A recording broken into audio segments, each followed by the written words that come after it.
Everyone, welcome back to Finsub. आज हम बात करेंगे पॉलिटिक्स और स्टॉक्स के ऊपर। और मैं ऐसा नादान बच्चा बन के आ गया हूँ यहाँ पे आम जनता की तरफ। मालूम कुछ नहीं लेकिन हम सुनेंगे सब। तो हम टेक ओवर ऐसा देना चाहेंगे हमारे प्रिय आम वोटर और आम रस, पता नहीं क्यों, बट ठीक है। जितने आप देखिए, लोग गर्मी का confuse हो सीजन है, आम अभी बहुत फैशन में है। हमें वही पार्टी को वोट देना है। हमारा आम वोटर से बात हो गया है जो हमें आम ला के देगा।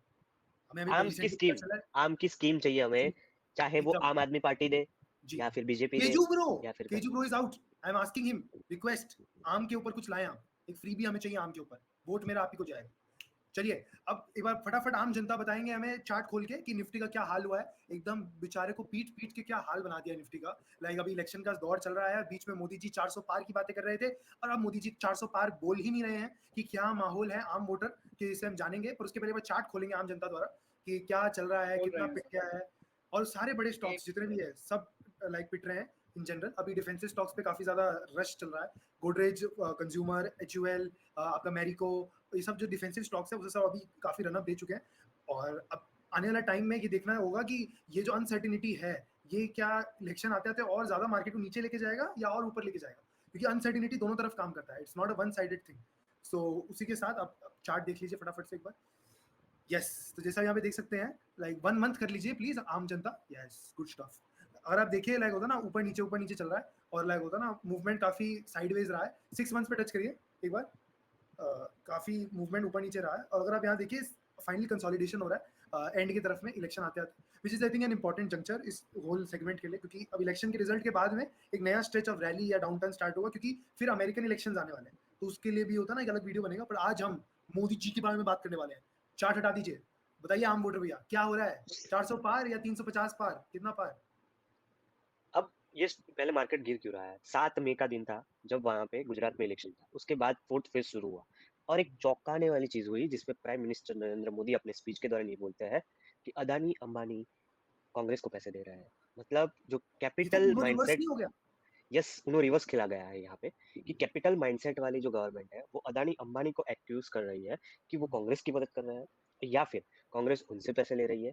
तो ये क्या हवा का रूप बदल रहा है, इसलिए मार्केट में अनसर्टेनिटी है कि खुद प्राइम मिनिस्टर ये जानते हैं कि सच में कुछ अनसर्टेनिटी है। क्या है ये हम आगे देखेंगे। पर जो मार्केट गिरा है वो उसके बाद से गिरना शुरू हुआ है। तो मुझे लगता है फोर्थ फेज शुरू होने वाला है। 50% इलेक्शन, 285 जितने सीट्स पे इलेक्शन खत्म हो चुके हैं, आधे इलेक्शन निपट चुके हैं। अब समझ ये है कि क्या होने वाला है, आगे क्या होगा। आपने पूछा कि 350 होगा कि 400 होगा। आ, अभी भी मेरा मानना यह है कि 330 से 350 के बीच बीजेपी को आएगी और 350 से प्लस जो भी होगी 370 तक एनडीए को आएगी। इसका रीजन है कि हर फेज में एक नई बात बोली गई है और हर फेज डिफरेंट है। अब जो फर्स्ट फेज खत्म हुआ, जो फर्स्ट फेज था मेनली तमिलनाडु पे फोकस था, southern part of India, Tamil Nadu, Kerala, first second phase.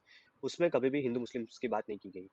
उस हिंदू मुस्लिम्स की बात उसके बाद शुरू हुई। इसका मतलब क्या है कि सदर्न पार्ट ऑफ इंडिया में रिलीजन बेस्ड वोट्स नहीं मिलते हैं। जो रिलीजन बेस्ड वोट्स मिलते हैं वो आपको मिलते हैं नॉर्दर्न, मतलब northern part of India, north India में। ठीक है, तो इसका मतलब है कि अब पोलराइजेशन करने के लिए ये बात कही गई है या फिर क्योंकि पहले 2 फेज में डेवलपमेंट पे फोकस किया गया, सेकंड में हिंदू मुस्लिम के मुद्दे आ गए। जब गुजरात जो प्रो बिजनेस स्टेट्स है उसमें इलेक्शन खत्म हुए 26 सीट्स के, उसके बाद यहाँ पे अंबानी अदानी का नाम लिया गया। इसका मतलब ये है कि अब जो इलेक्शन है फोर्थ फोर्थ से वो है तेलंगाना में। तेलंगाना उसका, और तेलंगाना में 3 पार्टीज है जो मेन है, एक बीआरएस, एक कांग्रेस और एक बीजेपी। तो बीजेपी ये चाहती है कि कांग्रेस लड़े, क्योंकि तो कांग्रेस की गवर्नमेंट है ही ऑलरेडी वहां पे। बीआरएस भी लड़े वहां पे। अगर 2 बहुत बड़े प्लेयर्स लड़ते हैं वहां पे वोट तभी कटेंगे। तभी वोट कटेंगे और तीसरे को फायदा होगा। अगर एक भी प्लेयर शांत रहेगा तो बीजेपी को फायदा नहीं होगा। तो अंबानी अदानी का नाम लेके कांग्रेस को जागरूक किया जा रहा है, तुम भी मोदी पे हमला करो, तुम भी ये करो कि भाई ये इलेक्शन में कांग्रेस दिखे लड़ती हुई। कांग्रेस लड़ेगी तभी हमारे हमारे वोट डिवाइड होंगे। तो मुझे लगता है कि ये रीजन है और अभी भी इलेक्शन बीजेपी के फेवर में है। 330 सीट्स आएगी। बट पॉइंट यही है कि अनसर्टेनिटी दिखाई जा रही है मार्केट में।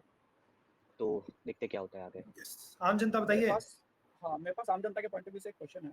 अब मतलब देखिए, आपने जो बोला ये बहुत ही एक नुआंस चीज़ आपने बोली है, ठीक है।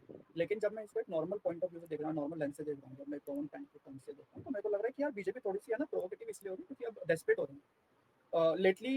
ये मेरे को समझ आ रहा है, मतलब उनका जो भी वो लोग विजुअल्स आ रहे हैं उनके और बाकी सब चीज़ें जिस हिसाब से सोशल मीडिया जा रही है, बीजेपी का social media can have been very strong पिछले इलेक्शन में। इस इलेक्शन में उतना नहीं सुनने को आया, इस इलेक्शन में और एक चीज़ जो कि सुनने को आई है वो ये है कि बीजेपी कांग्रेस को उसके मैनिफेस्टो, उसके पॉइंट्स और आर्गुमेंट्स के ऊपर टैकल करती है rather than making fun of them. पहले के दोनों इलेक्शन में तो बीजेपी सीधा भैया पप्पू बोल देती थी, खत्म। लीग में ही नहीं कंपेयर करते थे ना वो लोग। That was a very Apple kind of a strategy कि तीसरा तो कोई एग्जिस्ट नहीं करता। लेकिन अब बीजेपी कंप्यूटर की तरह कम से कम ट्रीट कर रही है, एक आर्गुमेंट को ब्रेक कर रहे हैं स्टेज पे जाकर, एंड दैट टू सबसे बड़ा लीडर हूँ। तो क्या ये डेस्परेशन है उनकी कि मतलब ये मूव पे क्यों गए हैं वो लोग? मेरे को समझ नहीं आया, इसका थोड़ा समझाएं सर। इसका आंसर सो मैं दूं। हाँ लाइक सो पहले मेरे हिसाब से क्या है कि हमारे देश में ना प्रॉब्लम ये है ना, हम लोग पॉलिटिशियंस को भगवान मान के चलते हैं कि वो लोग लाइक होता है ना वहाँ जीतने के लिए नहीं बैठे हैं, वो लोग मोरालिटी के लिए बैठे हैं, या वो लोग होता है ना अपने मॉरल्स और एथिक्स के लिए बैठे हैं। देखिए वो तो सब बहुत जरूरी बात है, कभी मैंने डिनाई नहीं किया उस बात को। लाइक ऑब्वियसली एक फेयर प्लेइंग ग्राउंड होना ही चाहिए, और लाइक अपने को अपने ड्यू कोर्स और कुछ कुछ रेड लाइन से तो कभी क्रॉस नहीं करना चाहिए। पर देखिए अगर आप समझिए, हर इलेक्शन में थर्ड फेज के बाद ही वो हीटिंग अप स्टार्ट होता है, कि थर्ड फेज के बाद ही मेजर हिंदी हार्टलैंड स्टेट्स जो है वहाँ पे जहाँ मेजर बीजेपी का वोट है वो वहाँ पे जीतना स्टार्ट करते हैं, वहीं पे मेजर पोलिंग होता है। साउथ का भी स्ट्रॉन्ग होल्ड रहा भी नहीं है बीजेपी का। दूसरा, मैं ज्यादा चिंतित तब हो जाता अगर ये पोलराइजेशन नहीं करती बीजेपी। उसका रीजन ये होता कि 2 टर्म के बाद में बीजेपी इतनी कॉन्फिडेंट हो गई है अपने काम से सिर्फ। देखिए हम कितना भी बोले कि होता ना काम इंपॉर्टेंट है, आपको समझना होगा इस देश में पोलराइजेशन भी उतना ही मेजर पार्ट प्ले करते हैं इलेक्शंस के टाइम। सो अगर आपको जीत के आना है तो बोथ ऑफ द साइड्स आपको खेलना पड़ता है, सिर्फ काम के बेसिस पे आपको वोट नहीं मिलता है। कोई कोई जगह पे आपको आपका लाइक होता है ना आपके रिलीजन के बेसिस पे मिलता है, आपका कास्ट के बेसिस पे मिलता है, या फिर होता है कोई कोई जहाँ पे होता है ना आपका लाइक कम्युनिटी के बेसिस पे मिलता है। हर जगह पे अपना अपना बायसेस है और हर आदमी उस हिसाब से वोट देता है। तीसरा बात जो आप बोल रहे हो ना कि बीजेपी वीक दिख रहा है, या होता है ना बीजेपी लाइक होता है ना कांग्रेस को काउंटर कर रहा है रादर देन अपना नैरेटिव बनाने के लिए। I do agree on that point, like पर मेरा लॉजिक यहाँ पे इसमें ये है कि काम ऑलरेडी कर दिया गया है। सो अब क्या है, वो फ्रीबी वाला जो एस्पेक्ट है उसके ऊपर में लड़ाई हो रही है। अब जो भी पॉइंट काउंटर किया जा रहा है वो इस पे बेसिस पे कि उनको लोगों को ये समझाया जा रहा है ये फ्रीबी बहुत ज्यादा है, या ये फ्रीबी सस्टेनेबल नहीं है। क्योंकि फ्रीबी तो आप देखिए, अगर या होता है फ्रीबी नहीं बोलेंगे तो अगर आप डीबीटी बोलेंगे, डायरेक्ट बेनिफिट ट्रांसफर, जो बीजेपी करती है, तो वो भी काइंड ऑफ लाइक होता है ना like social security net type ही है वो, लाइक जो सरकार आपको दे रही है वो काइंड ऑफ फ्रीबी, मतलब वो बट ग्रे लाइन है उसका। तो पर अब क्या हो गया, पब्लिक को भी इस बात पे भरोसा होने लगे कि बीजेपी आपको सामान दे सकती है, एंड यूजर तक पहुंचा सकती है। जो पहले लाइक होता ना कोई भी गवर्नमेंट के टाइम पे, पहले तो बीजेपी गवर्नमेंट टाइम पे भी इतना डायरेक्ट ट्रांसफर को नहीं मिलता था। अब वो टेक्नोलॉजी की वजह से हो रहा है और भी बहुत सारे रीजन के हो रहा है, it's a different thing all together. But मेरे हिसाब से ये वाला जो एस्पेक्ट है ना कि वो हर एक पॉइंट के ऊपर आंसर दे रहे हैं कि इनहेरिटेंस टैक्स हो जाए, या फिर वो सैम पेट्रोडा वाला जो पॉइंट है, ईस्ट वेस्ट साउथ वाला जो पॉइंट है, हर एक पॉइंट के ऊपर आंसर देना इसलिए जरूरी, क्योंकि अब क्या हो गया, इलेक्शन कैंपेनिंग अगर आप देखें इस बार कितना छोटा टाइम फ्रेम रहा है, क्योंकि सोशल मीडिया के जमाने में कैंपेनिंग हर समय हो रहा है, तो स्ट्रीट्स पे हल्ला करने की जरूरत नहीं है। अगर अब देखिए मुंबई में इलेक्शन होने वाले हैं, मुंबई का जो फेज स्टार्ट हो गया, अब 10-15 दिन में मुंबई में पूरे रास्ते जाम है, अब हो रहा है, क्योंकि जो लास्ट का कैंपेनिंग है उससे लोगों को वोट देने के लिए भेजते हो, आपके वोट जाके दो। तो वो वाला जो रैशनल है कि होता है रिप्लाई कर रहे हो हर एक चीज का, वहां पे मेरे हिसाब से लॉजिक ये है कि लोगों को ये समझाना कि वो जो दे रहे हैं वो गलत है, हम जो दे रहे हैं वो सही है। क्या वो सही है गलत है, it's different thing, but logic यही लग रहा है मुझे। मैं एग्री करता हूँ, देखो मैं मुंबई में हूँ, तो हाँ अभी धीरे-धीरे चालू हो रहा है, हुआ भी नहीं है हाँ सही से सड़कों हाँ पे। बाकी हाँ जी, आम वोटर भाई साहब बताइए। तो उसमें सीन ये हुआ है कि जो पहले 2 फेज है उसमें वोटिंग परसेंटेज कम आई कंपैरेटिवली, ठीक है। अब वोटिंग परसेंटेज कम आने के 2 कारण हो सकते हैं। पहली बात, अगर जो करंट गवर्नमेंट है उसकी जो पार्टी है उसमें बहुत ज्यादा कॉन्फिडेंस है, तो उसके वोटर्स को ये लगेगा कि हम तो जीतने ही वाले हैं, हम वोट देने क्यों जाए। और सेकंड रीजन है कि जो ऑपोजिशन है उसके वोटर्स को ये लगेगा कि ये लोग तो जीतने ही वाले हैं, तो हमारे हम वोट क्यों से क्या वोट फायदा होगा, हम वोट देने क्यों जाए। ये 2 रीजन हो सकते हैं वोटिंग परसेंटेज कम होने के। अब इसमें से कौन सा रीजन है वो हमें नहीं पता है, वो जब 4 जून को पेंडोरा बॉक्स ओपन होगा तभी पता चलेगा। अब अमित शाह जो है उसकी एक स्टोरी बताता हूँ मैं। उसमें वो अहमदाबाद के कोई म्युनिसिपल के कुछ इलेक्शन हो रहे थे, और उसके वोटर्स को ये लगने लगा था, मतलब उसके कार्यकर्ताओं को बीजेपी के, कि हम तो जीतने ही वाले थे, तो वो प्रचार ही नहीं कर रहे थे। अमित शाह ने अपने खास लोगों को बोला कि जाओ कांग्रेस के पर्चे बांटो और कांग्रेस के पर्चे चिपका दो। ये देख के जो बीजेपी के कार्यकर्ता है उनको ये लगा कि ऑपोजिशन भी लड़ रहा है, और वो तुरंत जागरूक हो गए और वो अपने दम पे ये काम करने लगे।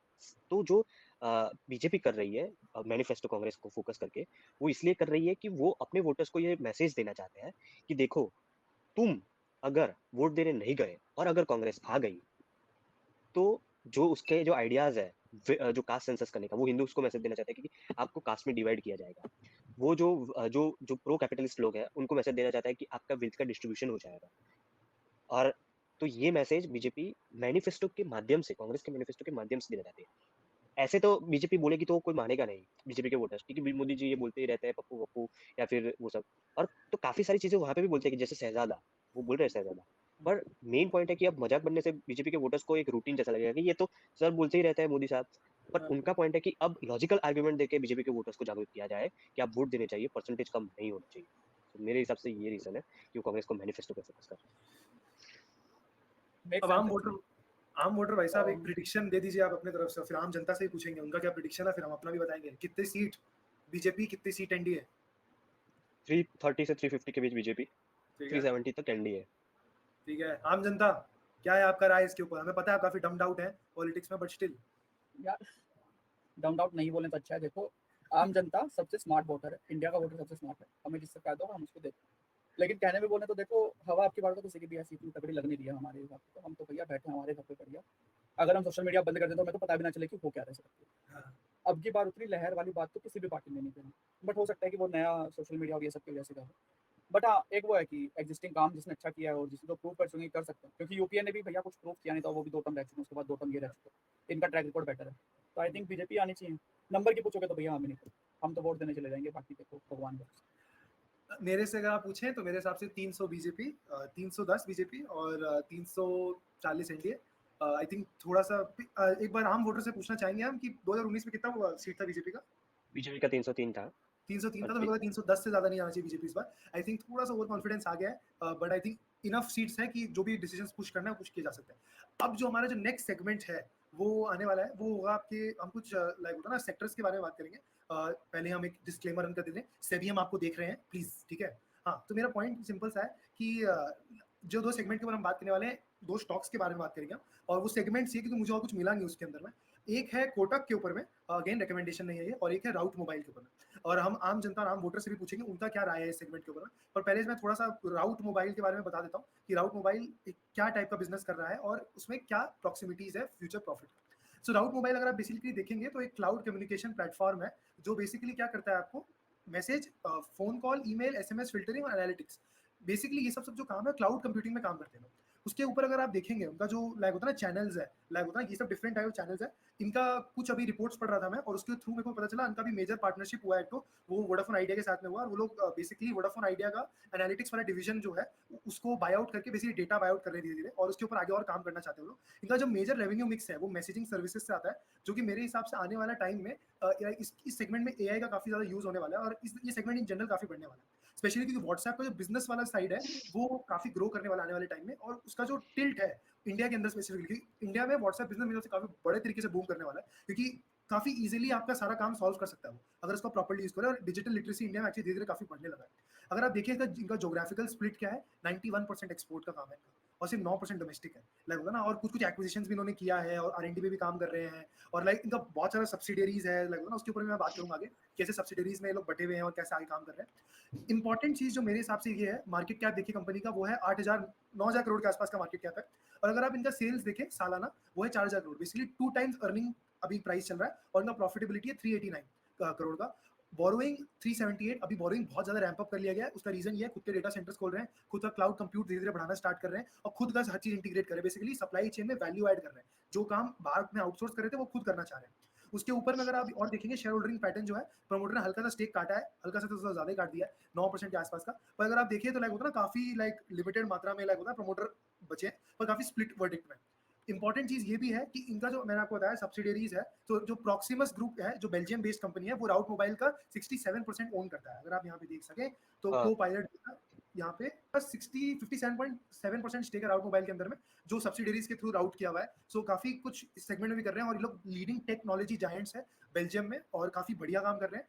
और इसके बाद में अगर मैं आपको यहाँ पे इनका चार्ट दिखाऊं तो मेरे हिसाब से मेजर करेक्शन ऑलरेडी हो गया है, और अगर आप इंटरेस्टेड हैं, again no recommendation, like this is just हम बता रहे हैं क्योंकि हमें समझ में आ रहा है जो सेगमेंट के ऊपर में, कि मेरे हिसाब से अगर आप चाहें तो आप 1100 के रेंज का वेट कर सकते हैं। और मेरे हिसाब से आने वाले टाइम में अगर एआई वाला जो बूम स्टोरी है वो इंडिया में भी ग्रो करता है, तो मेरे हिसाब से ये वाला जो स्टॉक है पर से, ये आने वाले टाइम में 5 या 6 हज़ार का भी हो सकता है, या उससे भी ज्यादा, क्योंकि ये जो सेगमेंट एज अ होल है, ये बिजनेस वाला जो सेगमेंट है, बिजनेस ईज वाला सेगमेंट है, वो काफी ग्रो करने वाला है। फर्स्ट, आम वोटर या आम जनता, क्या कमेंट्स आपका एआई के ऊपर में, क्योंकि यूएस में काफी बड़े तौर पे ये एआई का बोलबाला हो रहा है, और हर एक स्टॉक में एआई इफेक्ट दिख रहा है। राउट मोबाइल में तक दिखा नहीं है, आने वाले टाइम में क्या आप देखते हैं एआई का, क्या सेगमेंट आप क्या देख रहे हैं एआई के ऊपर? वो तो सर आप बोल रहे हैं कि हम चालू करें? आप चालू कीजिए पहले। चलिए ठीक है। सो मेरे को लगा राउट मोबाइल एआई तो फिर भी ठीक है, बट मेरे को लगा उसके पास ज़्यादा अपॉर्चुनिटी डिजिटल ट्रांसफॉर्मेशन की स्पेस में। सरकार डिजिटल ट्रांसफॉर्म करना चाहती है सब कुछ। कोटक महिंद्रा ने अभी एक्टिवली अनाउंस कर दिया कि they will be next digital उसी के बारे में बात ट्रांसफॉर्मिंग करेंगे। एवरीथिंग। यस, और कोटक महिंद्रा तो already one of those bank जो कि डिजिटली बहुत सारी मैक्सिमम सर्विसेज दे देता है, वो भी डिजिटल ट्रांसफॉर्म बनाता है। So digital transformation is not only कि आपकी सारी चीज़ें डिजिटल हो गई, इट्स दैट कि आपका जो डेटा प्रोसेसिंग से लेकर के कलेक्शन है सब कुछ डिजिटल हो रहा है, सब कुछ ऑन पेपर का यूसेज नहीं हो रहा है, एंड टू एंड पूरा supply chain. Not only that, उसके बाद डिजिटल ट्रांसफॉर्मेशन एमिशन से लेकर के सब कुछ कट करने में भी हेल्प करता है, because you can observe a lot of things. वहाँ पर डेटा एनालिटिक्स और एआई का काम है। तो राउट मोबाइल मेरे को लग रहा है बहुत ज़्यादा फाउंडेशनल चीज़ में बहुत अच्छा काम कर सकते हो, और इनका जो अभी तक का काम है वो उस चीज़ के अंदर एम्पलीफाई कर रहा है, जैसे cloud platform as a service करते हैं ये लोग। सो वो डिजिटल ट्रांसफॉर्मेशन का एक क्रिटिकल एस्पेक्ट है जिसके अंदर ये लोग अभी तक काम कर भी रहे हैं। दूसरी चीज़ जो एआई के अराउंड बोल रहे हैं, आई थिंक यूएस तो ऐसे ही ओवरफ्लो कर रखा है एआई को लेकर के। India is doing much better than US in terms of AI innovation and AI implementation. India ठीक है। लीड कर रहा है काफ़ी सारी कंट्रीज को। यूएस में बस ये है कि यहाँ का मार्केट बहुत ज़्यादा मैच्योर है, लोग पढ़ लिख करके थोड़ा सा पढ़ लिख के ज़्यादा और इमोशंस थोड़े से कम, ज़्यादा फर्क उसमें भी नहीं है। तो इसलिए वो एआई का इम्पैक्ट ज़्यादा आ रहा है। प्लस जो मेजर कंपनीज जो बना रही हैं यूएस के अंदर वो आर कॉन्ग्लोमरेट्स, इंडिया में बहुत डाइवर्सिफाइड तरीके से बनती हैं। जैसे कि इंडिया के डेवलपर यूनिट्स है, मैंने रिसेंटली ये पढ़ा था थोड़ा टाइम पहले कि जो गिटहब पे मेजर एआई डेवलपमेंट्स हो रही हैं, हगिंग फेस हो रही है, उसके अंदर Indian developers are coming out as a leader. वो बहुत ज़्यादा डेवलपर, बट वो डेवलपर लेड इनोवेशन हो रही है। इंडियन डेवलपर्स हमेशा ग्रास रूट लेवल पे रहते हैं कि एक इधर एक उधर एक ग्रुप में बैठे हैं, और वो जो हाँ, यूएस में वो हमेशा लार्जर स्केल में करते हैं वो लोग काम, क्योंकि बड़ा वही कॉन्ग्लोमरेट है वो वाला। यूनिफाइड एफर्ट नहीं है इंडिया में, डाइवर्सिफाइड बहुत है। वहाँ पे कॉन्ग्लोमरेट स्केल है, इसलिए वहाँ पे कंपनी के साथ हम लोग एसोसिएट कर पाते हैं, यहाँ पर आधे नहीं है। तो लेकिन Route Mobile can obviously take leverage of that, क्योंकि जितनी डेवलपमेंट हो रही है वो डेवलपमेंट इन हाउस डेवलपमेंट है। लिस्टेड कंपनीज हैं, बट राउट मोबाइल उनको बेनिफिट्स लेकर के उनको एक्वायर करके आगे कुछ भी कर सकती है। सो स्पेस अच्छी है एंड इनेबलिंग स्पेस है, तो आई थिंक बहुत बढ़िया अपॉर्चुनिटी है इस मामले में। बाकी देखो आम अपनी पढ़ाई वोटर, लिखाई खुद करो। आम वोटर हाँ 2 मैं मिनट बताइए। हुँ, तो मैं देख रहा था कि जो राउट मोबाइल की प्रोफ़ाइल है वो, तो जैसे आपने बताया कि मैसेजिंग इनोवेशन में ये कंपनी बहुत ही आगे है और क्लाउड सर्विस का यूज़ करती है। तो इ जो बेसिकली 3 जो क्लाउड प्रोवाइडर्स हैं, उसके हट के अगर कोई ऑप्शंस दे रहा है और एप्लीकेशन बेस्ड क्लाउड सर्विस, तो मुझे लगता है कि राउट मोबाइल एक बहुत ही ज़्यादा बेटर अपॉर्च्युनिटी है फॉर द इंडिया, क्योंकि इंडिया भी देख रहा है कि 3 के अलावा हम कहीं और किस किस तरह से देख सकते हैं, ठीक है? और क्योंकि राउट मोबाइल को the best messaging innovation and consumer solution award मिल चुका है लंदन में, plus the fastest growing Indian technology and telecom company award मिल चुका है यूके में। तो मुझे लगता है कि ये कंपनी के पास विजन है, बेटर अपॉर्चुनिटी है, और मुझे लगता है कि that's why you whatever you are telling is right. और मेरा रैशनल बस यही था इस राउट मोबाइल को लाने का, वो was कि इन जनरल इनके पास सारे टूल्स हैं, सब कुछ है, अगर ये चाहें तो एक मेजर प्लेयर बन सकते हैं इंडिया के मैसेजिंग स्पेस के अंदर। अब आ जाते हैं नेक्स्ट बैंक के ऊपर, वो है कोटक। कोटक जैसे हमारे आम वोटर, आम आदमी ने बताया अभी कि देखिए कोटक अपने आप में बहुत डिजिटली एडवांस है, one of the most advance bank India में। पर रिसेंटली आपको पता हुआ आरबीआई ने बैन लगा दिया था, क्योंकि उनके आईटी सर्विसेज के आईटी सर्विसेज वाला सेगमेंट जो है उनका जो अंदर में, उसमें कोई डेफिशिएंसीज पाए गए थे। और अब कोटक ने बोला है फाइनली हम पैसे इन्वेस्ट करेंगे, हम 400 इंजीनियर को ला रहे हैं और हम अपना आईटी सर्विसेज को और अच्छा बनाएंगे। मेरा कहना माने तो ये बहुत पहले कर देना चाहिए था, पर देखिए कोई बात नहीं, दे रहा है दुरुस्त है, यही बोलना चाहूंगा मैं सेगमेंट के ऊपर में। बाकी अगर आप बैंक के बारे में पूछे मेरे से, तो देखिए one of the top 5 bank India में, कोई प्रॉब्लम नहीं है। अगर आप प्रॉफिट रेवेन्यू देखेंगे तो 1500 करोड़ का रेवेन्यू है, 5000 करोड़ का प्रॉफिट है, all time high profit, all time high revenue. अगर आप ऑल टाइम हाई वाई सेल्स देखेंगे तो वो भी ऑल टाइम हाई पे 18000 करोड़ का प्रॉफिट है और 56000 करोड़ का आपका रेवेन्यू है। सिंपल चीज है, अगर आप यहाँ पे चार्ट देखेंगे इनका, तो मेरे हिसाब से ऑलरेडी मेजर फॉल हो गया है। अगर आप इंटरेस्टेड हैं तो 1600 के 1630 का जो लेवल अभी उसमें अक्यूमुलेट कर सकते हैं। मेरे हिसाब से आने वाले टाइम में ऑलरेडी मेजर कंसोलिडेशन हो गया इस सेगमेंट में, क्योंकि यहाँ देखिए 2000, एक मिनट देख लेते हैं कब से, 2020 से होता है दिसंबर से कुछ बहुत ज्यादा मूवमेंट नहीं है, साइडवेज मूवमेंट रहा है, ऊपर नीचे। और आई थिंक अब जो भी मूवमेंट होगा वो एक मेजर रनअप होगा ऊपर की तरफ में। और ये सिर्फ इसका नहीं है, एचडीएफसी बैंक में भी सेम है। ऑब्वियसली इन्वेस्टमेंट एडवाइस नहीं है, ड्यू डिलिजेंस जरूर करिएगा। पर मेरे हिसाब से कोटक का प्रॉब्लम ये नहीं था कि कोटक ग्रो नहीं कर रहा है या कोटक अच्छा काम नहीं कर रहा है। कोटक का प्रॉब्लम ये था उन्होंने इन्वेस्ट नहीं किया अपने आईटी के ऊपर में, और उस वजह से ये प्रॉब्लम्स क्रिएट हुआ। अब उन्हें इन्वेस्ट कर रहे हैं तो आई थिंक ये प्रॉब्लम्स भी धीरे धीरे चले जाएंगे। सेकंड चीज, कोटक का जो ब्रांच मैनेजमेंट है उसके ऊपर भी आई थिंक मेजर इंपैक्ट पड़ेगा। आई थिंक वो और ब्रांचेस खोलेंगे, क्योंकि I think is a good thing. Kotak का जो ब्रांच रेशियो है वो एचडीएफसी के मुकाबले में 4:1 है, एक्सिस के मुकाबले में 3:1 है, और लाइक आईसीआईसी के मुकाबले में 4:1 है। तो मतलब 4 आईसीआईसी बैंक का आउटलेट की जगह एक कोटक का आउटलेट होता है उस एरिया के अंदर, बहुत कम है ये। और आई थिंक कोटक को थोड़ा और अपना आउटलेट्स खोलना चाहिए। आम वोटर भाई साहब, आपका इसके ऊपर क्या राय है कोटक के ऊपर? सही है कि जिस तरीके से कोटक महिंद्रा ने इनोवेशन पे इन्वेस्ट नहीं किया था, तो अब कोटक महिंद्रा उस बात पे फोकस कर रही है कि जिस तरीके से मतलब एचडीएफसी बैंक है या फिर और कोई जो जिस तरीके से टेक्नोलॉजी का यूज करते हैं उतना कोटक ने नहीं किया था। सो आई थिंक वही मतलब इन्वेस्टर्स के लिए बेटर अपॉर्चुनिटी है, बट हम फिर भी एडवाइस नहीं दे रहे हैं। नहीं देते। आम जनता क्या राय है? आम जनता का तो यही है भैया, ले लो बैंकिंग लाइसेंस है, लिमिटेड देती है आरबीआई, अब तो देती भी नहीं है। जिसको मिला हुआ है उसकी चांदी है, जिसको नहीं मिला है वो रो रहा है। अंबानी अडानी सब लेने की ट्राई कर रहे हैं, टाटा क्या भी भाई। पेटीएम की बात अरे कर वो रहे हैं? कॉर्पोरेट तो कैसे लेंगे भाई, अब तो नाम भी आ गया अदानी अंबानी का। जियो ओहो। पहले फाइनेंशियल तो फिर सर्विसेज भी का नाम सुने हैं क्या, या Tata digital financial services, NBFC licenses ले रहे हैं वो लोग। लेकिन उसके बाद अलग है। एक और इंटरेस्टिंग चीज जो कोटक करके देता है वो ये है कि ये ईज इतना कर देता है ना कस्टमर के लिए कि आने की जरूरत ही नहीं है, इरिटेट होना ही नहीं है, तुम लो तुमको सब दे देंगे। और दूसरी चीज जो कोटक करके देता है, कोटक है ना आपका स्टूडेंट वाली साइड में ना काफी एक अच्छा स्केल किया है कोटक ने। एक आईडीएफसी मैंने सुना है जो कि अच्छा करा था, और कोटक ने अच्छा किया उसके अंदर। तो कोटक एक वहाँ पे बढ़िया चीजें कर रहे हैं। प्लस रेमिटेंसेज एंड ऑल की अगर बात करें, इंटरनेशनल में एक बहुत अच्छा स्कोप है जिसके ऊपर आरबीआई खुद पुश कर रही है। और आरबीआई काफी सारी रेगुलेशंस को अब है ना धीरे धीरे करके तोड़ के वापस उनको रिस्ट्रक्चर करने की ट्राई करिए, ताकि एक पेमेंट्स विजन करके आरबीआई ने रिलीज करा जो कि 2025 तक अचीव करा, जिसका इंडिया का पेमेंट लैंडस्केप और ज़्यादा बढ़िया हुआ था कि जो अपॉर्चुनिटीज है जिसके अंदर इंडिया ऑलरेडी लीड कर रही है उसको कैसे स्ट्रक्चराइज करके और बढ़िया तरीके से कैसे, क्योंकि जो चीज़ सबकॉन्शियसली हो गई उसको कॉन्शियसली और एक्टिव करना।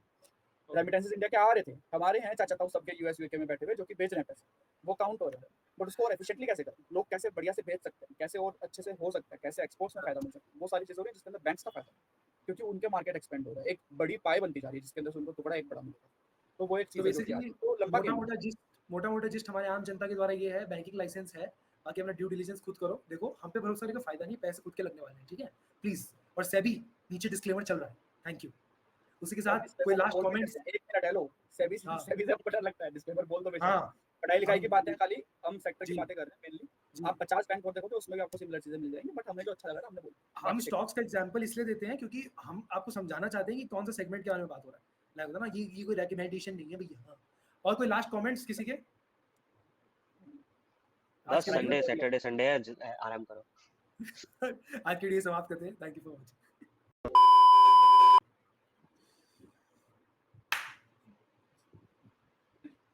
भाई ये कैसी हरकत